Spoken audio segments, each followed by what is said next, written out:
इंदौर के बदहाल यातायात को लेकर हाई कोर्ट में चल रही जनहित याचिका में मंगलवार को हुई सुनवाई में कोर्ट के आदेश पर कलेक्टर आशीष सिंह, निगमायुक्त शिवम वर्मा और पुलिस आयुक्त संतोष सिंह को मंगलवार को कोर्ट के समक्ष उपस्थित हुए।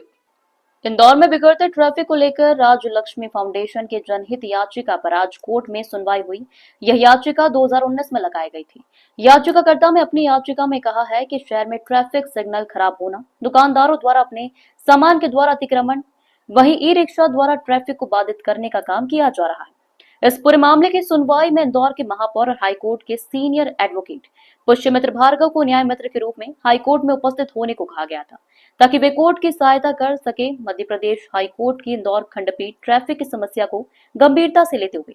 8 जुलाई को एक आदेश जारी किया था, जिसमें इंदौर के पुलिस कमिश्नर, नगर निगम आयुक्त और इंदौर कलेक्टर को व्यक्तिगत रूप से उपस्थित होने को कहा गया था, जिसकी सुनवाई आज इंदौर हाई कोर्ट में की गई। इंदौर में पिछले दिन कई दिनों से शहर के साथ साथ आगरा मुंबई राष्ट्रीय राजमार्ग पर भी लगातार जाम की स्थिति देखी जा रही है और इसी के चलते कई लोगों की मौत भी हो चुकी है। हाईकोर्ट में सुनवाई के बाद इंदौर के महापौर ने कहा कि ट्रैफिक व्यवस्था को लेकर केंद्र सरकार और राज्य सरकार के नियमों के साथ पॉलिसी बनाने की जरूरत है। वहीं ट्रैफिक मित्र अभियान को और सशक्त बनाने की बात भी कही गई है। वहीं रिक्शा और 2 पहिया वाहनों द्वारा नियम तोड़ने पर माननीय न्यायालय ने स्वयं अधिकारियों को सुझाव दिया है कि प्रतिवर्ष इंश्योरेंस पॉलिसी रिन्यू के दौरान ऐसे लोगों से चालान की वसूली की जाए, अन्यथा पॉलिसी रिन्यू नहीं की जाए। वहीं शहर में पार्किंग व्यवस्था को लेकर भी न्यायालय के समक्ष सुझाव रखे गए। 2019 की एक जनहित याचिका में माननीय न्यायालय द्वारा इंदौर के कलेक्टर, पुलिस कमिश्नर, निगम कमिश्नर और मुझे न्याय मित्र के रूप में शहर की ट्रैफिक व्यवस्था को सुधारने की दृष्टि से सुझाव देने के लिए बुलाया था और माननीय न्यायालय ने शहर हित में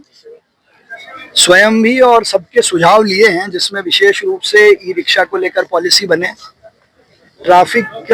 और गाड़ियों के संचालन को लेकर चालानी कार्रवाई और उसके एनफोर्समेंट पर बहस हुई। शहर में एक कोऑर्डिनेशन कमेटी बने और नगर निगम की जो कोर्ट है उस माध्यम से ई मोबाइल कोर्ट्स बनाकर